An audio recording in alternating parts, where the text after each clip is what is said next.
दोस्तों, इस कहानी के 19वें भाग में आप सभी का स्वागत है। सारांग की गाड़ी कुछ ही देर में स्कूल के बाहर रुकी, जहाँ पे पहले से ही स्वरा खड़ी इंतजार कर रही थी। सारांग ड्राइवर से कहता है, गाड़ी सीधा घर लेकर जाओ और कोई पूछे तो कह देना कि आरुष और स्वरा शॉपिंग के लिए गए हैं, उन्हें आने में वक्त लगेगा। जी सर कहते हुए ड्राइवर वहाँ से चला गया तो एक तरफ खड़ी स्वरा दिखी, जिसकी आंखें इस वक्त रोने से लाल पड़ चुकी थी। सारांग बिना उसकी तरफ देखे बोला, कुछ नहीं होगा आरुष को, हम जल्दी ही ढूंढ लेंगे। गाड़ी में बैठो। सारांग ड्राइविंग सीट पे बैठा और स्वरा भी दूसरी तरफ को बैठ गई और सीट बेल्ट बांधते हुए बोली, हम ढूंढेंगे कैसे आरुष को, हमें तो मालूम भी नहीं कि वो कहाँ किसके साथ, कुछ भी नहीं। सारांग गाड़ी को स्टार्ट करते हुए बोला, जल्दी ही मिल जाएगा, शांत रहो। अगर किसी और ने किडनैप किया होता तो अब तक पैसों को लेकर कॉल आ गई होती, और अगर ये अपर्णा का रचा खेल है तो अगले 30 सेकंड के अंदर कॉल आ जाएगी मुझे। गाड़ी स्कूल से कुछ ही दूरी पर थी कि सामने से सारांग का फ़ोन बजा। उसने ब्लूटूथ कान पर लगाया तो सामने से एक आदमी की आवाज़ आई, क्या हुआ मिस्टर सूर्यवंशी? बेटे की याद आ रही है? अभी तो उसे गायब हुए सिर्फ 1 घंटा ही हुआ है, घबराओ मत, मिल जाएगा। वैसे भी हमारी तो बच्चों के साथ कोई दुश्मनी नहीं है। सारांग गुस्से से बोला, क्या चाहते हो तुम विशाल? वाह, दैट्स ग्रेट, मतलब तुम मुझे अब तक भूले नहीं हो ना। Good, very good. अपने दुश्मनों को सभी को याद रखना भी चाहिए। मेरे बेटे को कुछ भी हुआ ना तो तुम जिंदा नहीं बचोगे, समझे? कहाँ है वो? कूल कूल मिस्टर सूर्यवंशी, इतनी भी क्या जल्दी है? और वैसे भी हमारी इतनी मजाल कि हम आपके बेटे को हाथ भी लगाएं। किसी किसी को इन्फॉर्म किया तो बेटे की लाश ही मिलेगी। अगले कॉल का इंतजार कर। सारांग ने हाथ जोर से स्टीयरिंग पे पटक दिया तो स्वरा भी सिहर गई और बोली, किसका फ़ोन था सारांग जी? बोलिए कौन था? कहाँ है आरुष? सारांग ड्राइव करते हुए, मेरी ही कंपनी में काम करने वाले एक एम्प्लॉई विशाल ने किडनैप किया है आरुष को। फ्रॉड की वजह से जेल भेजा था मैंने उसे। दूसरी तरफ कॉल कट करके विशाल ने तुरंत अपर्णा को कॉल किया, मैडम जैसा आपने कहा था मैंने बिल्कुल वैसा ही किया है, उनको धमकी दे दी है। अब आगे क्या करना है? सबसे पहले आरुष की गाड़ी में ही बैठो। सबसे पहले आरुष की गाड़ी में ही बैठे हुए की एक वीडियो बनाओ और उसे सारांग को भेज दो। उसके बाद एक एड्रेस भेजूंगी, वहाँ 2 लड़कियाँ होंगी, उन्हें आरुष को सौंप दो। बच्चे को खरोच भी नहीं आए, समझे? और फिर प्लान के मुताबिक पूरा दिन सारांग का जीना हराम कर दो। एक पल भी शांति से नहीं बैठ पाए वो। ये मज़ा तुम लो जो सज़ा उसने तुम्हें दी थी, उसकी 3 गुना कीमत तुम्हें काम होते ही मिल जाएगी। अपर्णा ने फ़ोन कट करके अर्थिका को लगाया, मिली, मेरा एक आदमी आएगा, आरुष को लेकर अपने साथ रख और अच्छे से देखभाल करना। मैं वीडियो कॉल से कनेक्ट रहूँगी तुम्हारे। ओके दी, डोंट वरी। विशाल ने एक वीडियो और एड्रेस भेजा सारांग के फ़ोन पर, जिसे देखते ही सारांग ने ज़ोर से ब्रेक लगाई। स्वरा भी वीडियो देखने लगी। उस वीडियो में आरुष पापा के पास जाने की जिद कर रहा था, जिसे देखते ही स्वरा फिर आंसू बहाने लगी तो सारांग गुस्से से बोला, आंसू बहाने से क्या आरुष मिल जाएगा? कुछ नहीं होगा उसे, मैंने कहा ना। बताया गया एड्रेस यहाँ से कुछ ही दूरी पर एक स्विमिंग पूल का था। दूरी पर एक झील और पार्क भी थी। गाड़ी बाहर पार्क करके सारांग बाहर आकर बोला, तुम झील के एक तरफ देखो, मैं दूसरी तरफ देखता हूँ। स्वरा अपना लहंगा संभाले उसी तरफ चली गई। बहुत भीड़ थी पार्क में, हर तरफ लोग ही लोग। ज़्यादातर फैमिलीज थी, बच्चों के साथ एंजॉय करने आई हुई। स्वरा हर तरफ आरुष को देख रही थी और दूसरी तरफ सारांग भी कड़ी धूप में यहाँ से वहाँ आरुष को ढूंढ रहा था। 3 बार सब जगह छान मारा, पर फिर उसका फ़ोन बीप हुआ, जिसमें मैसेज था, अरे सर, वो आपका बेटा है, एक जगह थोड़ी ना टिकेगा। वो जगह उसे खास रास नहीं आई तो हम लोग निकल आए वहाँ से एम्यूजमेंट पार्क में। तो तो जब तक हम यहाँ एंजॉय करते हैं तब तक आप यहाँ पर आ जाइए। सारांग ने पास की दीवार पर जोर से मुक्का मार दिया और मेन जगह पे आ पहुँचा तो स्वरा भी काफ़ी थकी हारी सी और बुझी बुझी सी हाँफती हुई वहाँ पहुँची। सारांग जी, कुछ पता चला क्या? सारांग ने गाड़ी से बोतल निकाली और उसकी तरफ बढ़ाकर बोला, पानी पियो पहले। नहीं मिला आरुष, उस आदमी ने हमें तड़पाने में मज़ा आ रहा है, इसीलिए वो हमें यहाँ से वहाँ दौड़ा रहा है, पर सिर्फ तब तक जब तक मैं चाहूँ। एक बार उसकी खबर मिल जाए फिर बचेगा नहीं वो। तो फिर अब जब जब तक कुछ पता नहीं चल जाता तब तक उसी का कहा मानना पड़ेगा। उसके अलावा कोई चारा नहीं है हमारे पास। दोनों गाड़ी में बैठे तभी स्वरा का फ़ोन बजा तो वो हड़बड़ाते हुए बोली, माँ जी का कॉल आया है, क्या कहूँ? बिना डरे उनसे बात करो और उन्हें यकीन दिलाओ कि तुम आरुष के साथ शॉपिंग पर हो और यहाँ वक्त लगेगा। स्वरा ने फ़ोन उठाते ही बोला, हेलो। सुजाता जी बोली, बेटा कहाँ है तू?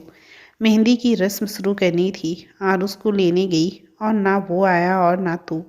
वो माँ, मैं कुछ ज़रूरी कपड़े खरीदने थे इसीलिए मॉल आ गई उसे लेकर। आप लोग शुरू करिए, हमें वक्त लगेगा आने में। अच्छा, पर थोड़ा जल्दी करना जी। सारांश स्वरा के चेहरे की तरफ देखने लगा जिसके चेहरे पे इस वक्त ढेरों भाव थे। चेहरा एकदम मुरझा गया था, जैसे उसमें बिल्कुल बोलने या चलने की ताकत ही ना हो। पलकें भी भारी हो रही थी। सारांग उसे देखते हुए ही बोला, तुम ठीक तो हो ना? स्वरा बस हल्के से बोली, वो लोग एम्यूजमेंट पार्क में पहुंचे और जल्दी जल्दी टिकट लेकर अंदर चले गए। पार्क बहुत बड़ा था, इतने बड़े हिस्से में आरुष को ढूंढ पाना मुश्किल था। सारांग ने आरुष की तस्वीर फ़ोन में निकाली और पास खड़े एक गार्ड से पूछा, आपने इस बच्चे को देखा है क्या यहाँ? गार्ड कुछ सोचते हुए, जी हाँ, ये बच्चा अभी इसी आदमी के साथ हॉन्टेड हाउस में जाते देखा था मैंने।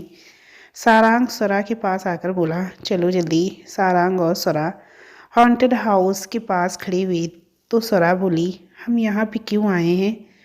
क्योंकि आरुष अंदर है, चलो जल्दी। अंदर घुसते ही अजीब सी आवाज़ें आने लगी। हर तरफ अंधेरा ही अंधेरा था, जिसकी वजह से स्वरा को बेचैनी हो रही थी और पसीने छूट रहे थे। उसने खुद ही अपना हाथ सारांग के मुट्ठी के साथ कस दिया। सारांग मुड़ा तो स्वरा डर से कांप रही थी। सारांग हाथ हटाते हुए बोला, ये सब कुछ फेक है, डरो मत। स्वरा फिर उसका हाथ पकड़कर बोली, पता है, पर फिर भी डर लग रहा है। यहाँ आरुष भी ज़रूर डर गया होगा, कोई बच्चों को ऐसी जगह पे लाता है क्या? इस बार सारांग ने हाथ नहीं हटाया और दोनों आगे बढ़ चली। आगे बढ़ते हुए दूर से ही जाती हुई एक लड़की सफ़ेद रंग में दिखी तो स्वरा की चीख निकल गई। सारांग फिर बोला, घबराओ मत स्वरा, हम जो करने आए हैं वो करो। उसका हाथ पकड़ते हुए वो और आगे चल पड़े तो कोई कंकाल उल्टा लटक रहा था। कहीं से अजीब अजीब सी आवाज़ें आ रही थी। फिर वो एकदम अंत में पहुंच गए। वहां से बाहर जाने का रास्ता निकलता था, जिसे देख स्वरा की जान में जान आ गई। सारांग बोला, आरुष तो कहीं नहीं दिखा, इसका मतलब ये भी झूठ था। सारांग स्वरा की तरफ देखते हुए चल रहा था, तभी सामने से एक काले से कपड़ों में भूत खड़ा हुआ और चाकू से उन दोनों को डराने लगा। स्वरा ने एकदम से देखा तो वो डर के मारे सारांग की बाहों में ही झूल गई। सारांग ने भी गिरने से पहले ही उसे बचा लिया और गोद में उठा लिया। उसे लेकर वो बाहर को आया। साइड पे ही बेंच था जहाँ उससे लिटाकर उसके चेहरे को थपथपाने लगा। स्वरा होश में आओ, क्या हो गया तुम्हें? जल्दी से किसी से पानी की बोतल ली और उसके चेहरे पे पानी छिड़का, जिससे उसे हल्की होश सी आने लगी। सारांग उसे बिठाते हुए बोला, ठीक हो? वो सब नकली था तो फिर डर क्यों गई? स्वरा सर पकड़ते हुए बोली, सारांग जी, सर बहुत घूम रहा है, आंखें बंद हो रही हैं और मन भी खराब सा लग रहा है। तुमने आरुष की आधी से ज़्यादा चिंता की वजह से ये सब हाल बना लिया है अपना। जब तक मैं हूँ उसे कुछ नहीं होगा। उठते हुए वो बोली, मैं ठीक हूँ, जल्दी चलिए, हमें आरुष को ढूंढना है, वो हमारे बिना घबरा जाएगा। उठती हुई वो लड़खड़ाने लगी तो सारांग ने उसे फिर से संभाला और बोला, मुझे तुम्हारी तबीयत कुछ ठीक नहीं लग रही है, हम डॉक्टर के पास चल सकते हैं। मैंने कहा ना, इसकी ज़रूरत नहीं है, जल्दी चलिए। वो दोनों वहाँ से निकले। तभी सारांग ड्राइव करते हुए सोचने लगा, आखिर आरुष किसके साथ जा सकता है। बिहान अर्ध समर्थ तो घर पर थे, महेश जी और विनेश जी भी नहीं मिले उसे। इसके अलावा कोई ऐसा आदमी जिससे कि आरुष एकदम फैमिलियर हो। सारांग ने तुरंत फ़ोन लगाया तो सामने से फ़ोन उठा लिया गया। हेलो मृदुल, आरुष कहाँ पर है? फ़ोन काटने की हिम्मत मत करना, वरना तेरा क्या हश्र करूँगा, तुझे भी अच्छे से पता है। सॉरी सर, मैंने ये सब अपर्णा के कहने से किया था। उसने मेरी फैमिली को पकड़ लिया था और उन्हें छुड़ाने के बदले आरुष को उस विशाल को सौंपने के लिए कहा था। आई एम सॉरी सर, अपनी फैमिली के लिए मुझे ये करना पड़ा। इसका मतलब आई वास राइट, ये सब उसी का रचा हुआ खेल है। ओके। सारांग ने तुरंत किसी को कॉल लगाकर कुछ समझाया और कॉल कट कर दी। स्वरा उसे देखते हुए, सारांग जी, अब हमें कहाँ जाना है? कहीं भी नहीं, अब वो आरुष को यहीं पे लेकर आएगी। सामने से कुछ देर में अपर्णा का फ़ोन बजा तो सामने से उसके डैड का ड्राइवर बोला, मैम सर को किसी ने किडनैप कर लिया है। कुछ लोग ज़बरदस्ती गाड़ी के सामने आए और सर को ले गए। अपर्णा, जो कि वीडियो कॉल से आरुष से बातें कर रही थी, वो झट से खड़ी हो गई। वाट, ऐसे कैसे कोई डैड को ले गया? तुम क्या कर रहे थे? मैं अभी पुलिस को कॉल करती हूँ। नहीं मैडम, वो जाते हुए बोल रहे थे कि पुलिस को इन्फॉर्म करने की सोचना भी मत, वरना सर के टुकड़े ही मिलेंगे और जिसका जो कुछ भी लिया है वो वापस कर देना, वरना अंजाम भुगतने को तैयार रहना। अपर्णा फ़ोन कट करते हुए बोली, तुम इतना गिर जाओगे सारांग, मैंने सोचा नहीं था। उसने तुरंत सारांग को कॉल किया, जो कि स्वरा के साथ गाड़ी में बैठे हुए उसी के फ़ोन का इंतज़ार कर रहा था। फ़ोन की रिंग सुनते ही सारांग मुस्कुराया और स्क्रीन स्वरा को दिखाई। स्वरा बोली, ये किसका फ़ोन है? स्पीकर पर कर सारांग बोला। अपर्णा दूसरी ओर से गुस्से से गुर्राई, हिम्मत भी कैसे की मेरे डैड को पकड़ने की? क्या समझते हो तुम खुद को? अगर मेरे डैड को कुछ हो गया तुम्हारा। अब मेरी सुनो, पहले तो ये बात याद रखो, जिनके खुद के घर कांच के हों वो दूसरों के घरों पर पत्थर नहीं मारते। पहले ही वार्न किया था ना मैंने कि मेरे बेटे को कुछ हुआ तो मैं क्या करूं, तुम नहीं जान पाओगी। लेकिन वही हरकत तुमने कर दी। अब घड़ी को देखते हुए आधा घंटा है तुम्हारे पास। अगर इस 30 मिनट में आरुष को वापस नहीं लौटाया ना, तो अगले 31वें मिनट पर तुम्हारे प्यारे डैड की लाश ही घर में मिलेगी। सारांग ने गुस्से से फ़ोन कट कर दिया और अपर्णा बस हेलो हेलो करती रह गई। सारांग ने फिर फ़ोन मिलाया और बोला, आई एम सॉरी सर, मुझे इस बार ये सब करना पड़ा। इट्स ओके सारांग, मुझे तुमसे कोई शिकवा गिला नहीं है।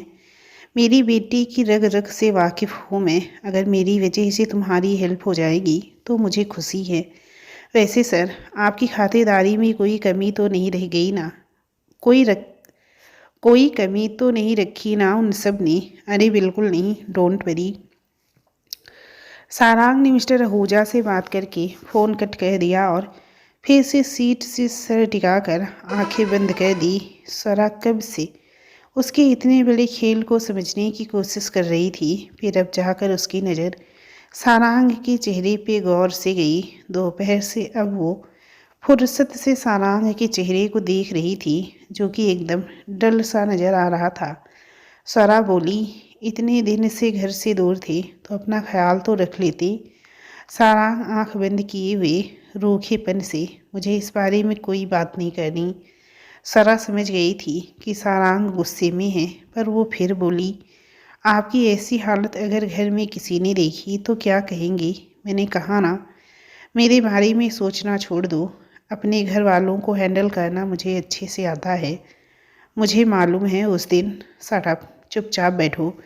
हम दोनों साथ हैं सिर्फ आरुष की वजह से। हमारा रिश्ता ऐसा नहीं कि तुम्हें मेरी फिक्र हो। पहले तो हम दोस्त भी थे, पर अब वो भी नहीं। ना हमारा रिश्ता टिपिकली हस्बैंड वाइफ की तरह था और ना ही आगे होगा। सिर्फ आरुष की वजह से हम साथ हैं, इससे आगे कुछ सोचना भी मत।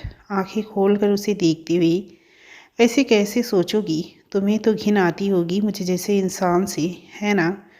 स्वरा नजरें यहाँ वहाँ कहते हुए, आप ऐसा देखो स्वरा, जो इल्ज़ाम तुमने मुझे दिए उसे तो मैं नहीं नकार सकता, क्योंकि तुमने मेरे बारे में अपने दिल में वही राय बना ली है।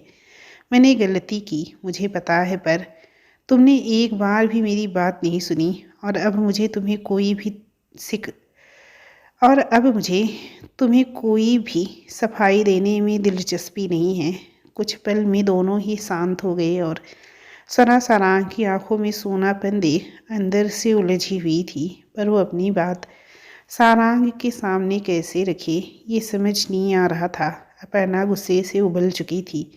उसे अपने डैड की फिक्र थी। उसने तुरंत ही विशाल को कॉल करके कहा और उसको सारांग के हवाले करने के लिए, और विशाल ने सारांग को कॉल करके पास वाले ब्रिज पर बुलाया और बोला कि उसने वहाँ पे आरुष को छोड़ दिया है। आरुष की चिंता की वजह से सारांग ने घबराहट से स्पीड बढ़ाई और उस तरफ को चला गया जहाँ रोड के उस तरफ आरुष दिख गया, जो अकेले होने की वजह से रो रहा था। स्वरा उससे ऐसे देख बोली, यूं ही बच्चे को अकेले छोड़ दिया, कैसे इंसान है बोलो।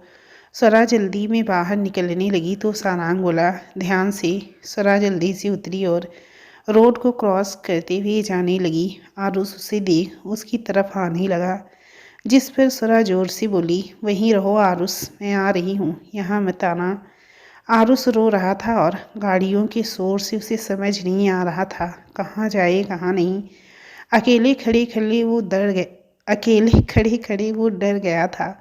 स्वरा ने उसे आते देख उसकी तरफ दौड़ लगा दी, जो सड़क के बीचों बीच आ चुका था। स्वरा अपना लहंगा संभालते हुए दौड़ी और आरुष को गले लगा लिया, पर तभी वहाँ से गाड़ी आ रही थी जिसका आभास स्वरा को हुआ ही नहीं। वो आरुष को गले से लगाए खड़ी थी और शांत करवा रही थी, जिसका रोना बंद नहीं हो रहा था। तभी गाड़ी उनके करीब पहुंची। सारांग ने स्वरा को बाहों में भरा, जो कि आरुष को गले से लगाई हुई थी, और एकदम से एक किनारे में जाकर गिरी। हालांकि आरुष बीच में, सारांग सबसे नीचे और स्वरा सबसे ऊपर की ओर थी। सारांग अभी भी सांस रोके खड़ा था। अगर उसने जरा भी देर की हो जाती तो जाने क्या से क्या हो जाता। सारांग के सीने पर स्वरा, जो इस वक्त डर से आंखें मींचे हुई थी, और सारांग और स्वरा की सांसें एक दूसरे से टकरा रही थी और धड़कनें भी साफ सुन पा रहे थे दोनों एक दूसरे की। सारांग खुद को काबू करते हुए बोला, तुम ठीक हो? स्वरा ने उसकी आवाज़ सुनी तो झट से आंखें खोलकर उसे देखी और घबराहट से हाँ में सिर हिला दिया। सारांग फिर उससे बोला, कुछ नहीं हुआ है, सब ठीक है। स्वरा उससे अलग हुई और आरुष को उठाया, जो दोनों के बीच दुबका हुआ था। सारांग भी कपड़े साफ करते हुए उठा और उसे एकदम से गले लगा लिया और बोला, कुछ हुआ तो नहीं? ठीक हो ना? मैं कितना डर गया था। आरुष कुछ जवाब नहीं दे रहा था, जबकि स्वरा ने भी कितने सवाल कर दिए थे, और सारांग उसे जवाब न देता देख कुछ पल को घबरा गया और बोला, बोलो आरुष बेटा, कुछ तो बोलो। स्वरा भी साथ ही बैठ गई और बोली, अच्छा सारांग जी, ये कुछ नहीं बोल रहा तो हम एक काम कर सकते हैं। आरुष और सारांग दोनों उसे देखने लगे तो स्वरा सारांग को देखकर बोली, वो रिया के पास बोलने वाला एक इंजेक्शन है, चलकर वही लगा देते हैं आरुष को, फिर पक्का बोल लेगा ये। आरुष झट से बोला, नहीं, मुझे इंजेक्शन नहीं लगवाना। सारांग हंसते हुए बोला, अच्छा तो फिर बोल क्यों नहीं रहे थे? कब से पूछ रहे हैं? आरुष आंसू पोंछते हुए, मैं नाराज़ था आपसे। सुबह से मैंने आप दोनों को बहुत मिस किया। सारांग उसके गाल पे किस करते हुए, सॉरी बेटा, आई एम रियली सॉरी। स्वरा भी कान पकड़ते हुए बोली, सॉरी, मेरा भी। आरुष उन दोनों के गले लग गया तो वो दोनों मुस्कुरा दिए। सारांग उसे गोद में लिए गाड़ी की तरफ चल पड़ा और तीनों गाड़ी में बैठे। सारांग बोला, किसी ने परेशान तो नहीं किया ना? नहीं पापा, वो आंटी तो बहुत अच्छी हैं। वो तो सिर्फ फ़ोन से बात कर रही थी। आज तो कोई दो नई आंटी के साथ था। वो मेरे साथ बहुत खेल रही थी। हमने खूब इंजॉय किया। काफ़ी देर बाद बात करते करते आरुष स्वरा की गोद में ही सो गया चुका था और वो लोग घर में पहुँचे। शाम ढल गई थी, अंधेरा होने को था। अंदर से गाने बजने की आवाज़ें आ रही थी। शायद घर में रस्में शुरू हो गई थी। स्वरा आरुष को उठाए घर में जाने लगी तो बाहर ही सुजाता जी दिख गई। हे भगवान! स्वरा बेटा, इतना वक्त कौन लेता है? तुमने तो बहुत देर कर दी। स्वरा कुछ बोली उससे पहले ही सारांग कार पार्क करके आते हुए उनके पैर छूते हुए बोला, माँ, वो मैंने जब स्वरा से आरुष को लेके पूछा तो उसने कहा वो शॉपिंग पर गए हैं, तो मैं भी एयरपोर्ट से सीधा उन्हीं के पास पहुंच गया। शॉपिंग तो नहीं हुई, पर हम लोग थोड़ा टाइम स्पेंड करने चले गए थे। आरुष से दूर था तो वो नाराज़ हो गया था। मनाना ज़रूरी था। सुजाता जी उसके गाल पे हाथ रखकर बोली, अच्छा, तो तुम तीनों साथ में थे तो ये तो अच्छी बात है, पर ये क्या हाल बना रखा है तूने? माँ, काम में बिजी था, कुछ और करने का वक्त नहीं मिला। अच्छा अच्छा ठीक है, जाओ तुम तीनों कमरे में। और स्वरा, आरुष को सुला के नीचे आ जाना। जी कहती हुई वो आगे बढ़ने लगी तो सारांग बोला, आरुष को मुझे दे दो, तुम माँ के साथ जाओ। स्वरा ने आरुष को उसे सौंप दिया और खुद सुजाता जी के साथ चली गई। रतीच्छा को मेहंदी लगना शुरू हो गया था और फिर स्वरा ने भी आगे बढ़कर रस्म की और वहीं बैठ गई। विनीता जी बोली, अरे स्वरा, तो ऐसे क्यों बैठी है? चल तू भी मेहंदी लगा। स्वरा मना करते हुए बोली, नहीं चाची जी, माँ की मदद करनी है, अभी बहुत काम पड़े हैं। अगर मैं ही मेहंदी लगाकर बैठ गई तो काम कैसे होंगे? विनीता जी हंसते हुए, अरे भाई, फंक्शन रोज़ रोज़ होते हैं क्या? मेहंदी तो सूख जाएगी जल्दी ही, और एक बार रति की शादी हो गई तो घर के काम ही होंगे, और क्या होगा। चुपचाप लगा मेहंदी तू भी। स्वरा ने भी मेहंदी लगवाई। रतीच्छा के साथ ही बैठकर विनीता जी बोली, अरे सारांग, सारांग के नाम का पहला अक्षर भी लिखवाना, समझी? सारांग का नाम सुनकर वो सोच में पड़ गई और मेहंदी वाली ने हाथ में इस अल्फ़ाबेट लिख दिया। स्वरा पहले ही ख्याल में खोई हुई थी तो उसे आभास भी नहीं हुआ, पर ध्यान आते ही उसकी नज़र जब हाथ पे पड़ी तब उसे वो अक्षर भी दिख गया जिसे देख वो सोच में डूब गई। रतीच्छा उसे ऐसे देख कंधे से मारते हुए बोली, क्या हुआ? भाई के ख्यालों में खोई है? इतना ही याद आ रहा है तो जाकर मिल लो ना उनसे, रूम में ही होंगी। सरा हड़बड़ा कर, नहीं नहीं, ऐसा कुछ नहीं है। रतीच्छा हंसते हुए, अच्छा, मुझसे झूठ नहीं बोल सकती आप। मुझे सब पता है कि आप भाई से कितना प्यार करती हैं, कितना उनकी केयर करती हैं। सरा अजीब नज़रों से उसे देखने लगी तो वो बोली, शर्माइए मत, मुझे सब मालूम है आपके और सारांग भाई के बारे में। सरा हिचकिचाते हुए बोली, क्या मालूम है आपको? रतीच्छा उसके कान के पास जाकर बोली, अब इतनी भी भोली मत बनिए आप, मुझे सब पता है। उस दिन जब आप और भाई गोवा में शादी में गए थे, रिसेप्शन के फंक्शन वाले दिन मैंने किया था ना आपको कॉल, तब सब सुना था। क्या सुना था? बस भी करिए ना भाभी, डिटेल में बताऊं क्या? मुझे कुछ भी याद नहीं है रति, बता दो ना प्लीज़। क्या क्या सुना था उस दिन? रतीच्छा हंसते हुई, उस दिन मैंने जब कॉल किया था तो आप तो एकदम नशे में थी। आप तो ये भी भूल गई थी कि मैंने आपको कॉल किया था। आपने मुझसे कहा कि आप रूम में जाकर बात करेंगी, पर फ़ोन तो कट करना ही भूल गई थी। फिर आप सारांग भाई के पास गई, वो आपको रूम तक लेकर गए और फिर सरा हैरानी से, फिर क्या हुआ? फिर आपकी ड्रेस की जिप नहीं खुल रही थी, जिसे शायद भाई ने हेल्प करी खोलने में। ये आपसे किसने कहा? अरे आप ही बोल रही थी मेरी जिप नहीं खुल रही। अच्छा फिर? फिर भाई साहब वापस पार्टी में जाने लगे तो आपकी आवाज़ सुनी मैंने। आप उनसे कह रही थी कि प्लीज़ सारंग जी, आपकी बाहों में सोना चाहती हूँ मैं। स्वरा तो एकदम सदमे में चली गई। तो रतीछा ने चुटकी बजाई और बोली, आप ये भाई को जाने नहीं दिया। बेचारे भाई। हाँ हाँ हाँ हाँ।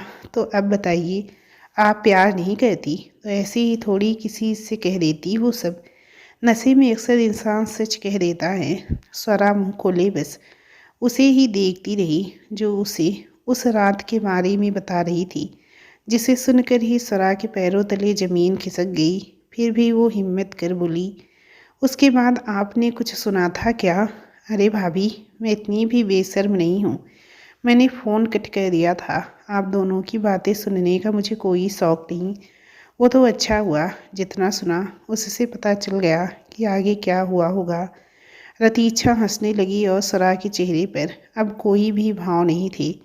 उसे सांस लेने में भी दिक्कत सी हो रही थी। उसे समझ नहीं आ रहा था कि वो क्या करे, खास करके सारांग को फेस कैसे करेगी। स्वरा खुद से बोली, सारांग जी ने मुझे सफाई देने की कोशिश की, पर मैंने उनकी एक नहीं सुनी। उन्हें भी मंदिर की तरह समझ लिया, जबकि उस रात मैंने ही शुरुआत की थी। ये सब क्या किया मैंने? सारांग जी के ऊपर कितना गलत इल्ज़ाम लगा दिया। अब तो वो मुझसे ढंग से बात भी नहीं करना चाहते, ना ही उन्हें अब कुछ सुनना है। ये क्या कर दिया मैंने? स्वरा ने कसकर आंखें बंद कर ली तो उसकी आंखों से आंसू छलक आए। उसका दिमाग ही सुन्न सा पड़ गया था। वो बार बार कमरे की ओर ऊपर की दिशा में देख रही थी। आज ही रात में संगीत भी था क्योंकि कल शादी थी। तभी सुजाता जी आई और बोली, स्वरा बेटा, आरुष और सारांग का खाना मैं कमरे में भिजवा चुकी हूँ। बाकी वो दोनों तो अब शायद ही आएंगे नीचे, तो तुम फिक्र मत करो। अब कुछ भी काम नहीं है, आराम से मेहंदी सुखा लो। स्वरा ने कुछ भी सुना ही नहीं, या यूं कह ली सुनकर भी बस अनसुना कह दिया। वो बस यही सोच रही थी कि कब मौका मिले और सारांग से जाकर इस बारे में बात करे, पर सब ने उसे घेर रखा था और साथ ही मेहंदी भी लगी हुई थी, तो सबके बीच से उठना मुमकिन नहीं था। दूसरी तरफ विशाल शहर छोड़ के भागने की फिराक में था, पर सारांग ने पुलिस को इन्फॉर्म कर दिया था तो वो पकड़ा गया। मिस्टर आहूजा भी घर आ गए तो अपर्णा उनके गले लग बोली, डैड आप ठीक तो है ना? कुछ किया तो नहीं उस आदमी ने आपको? मिस्टर आहूजा उसे खुद से दूर धकेलते हुए बोले, तुम्हारी हरकतों की वजह से आज मेरी जान पर बन आई। देख लिया, तुम जो करोगी भुगतना मुझे होगा। क्यों करती हो तुम ये सब, बताओ? आखिर ये जिद छोड़ क्यों नहीं देती? मिस्टर आहूजा कमरे में चले गए और अपर्णा गुस्से का घूंट पी कर रह गई। उसने पास पड़े टेबल को किक किया, जिससे सब कुछ नीचे गिर कर टूट गया था। तुम्हें तो मैं देख लूँगी।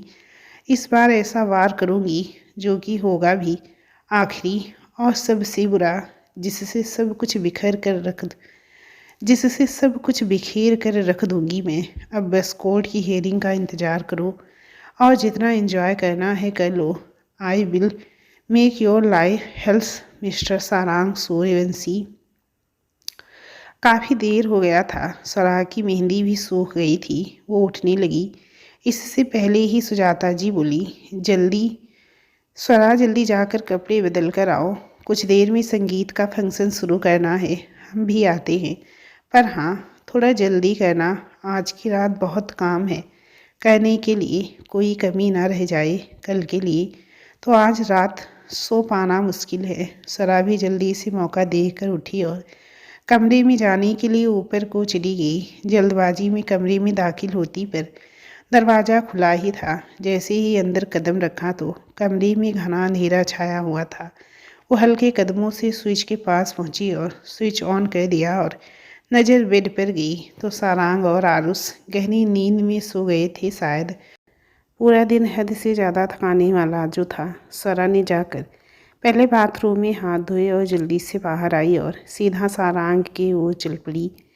पहले जैसा हुलिया तो सुधार लिया था उसने, पर अब भी वो तेज मौजूद नहीं था जो कि पहले हुआ करता था। उसके चेहरे को देखते हुए वो बोली, ये सब मेरी ही गलती है सारांग जी की इस हालत की जिम्मेदार मैं ही हूँ। पर इतनी गहरी नींद में सो रहे हैं, जगाऊँ या नहीं, बात तो बेहद ज़रूरी है।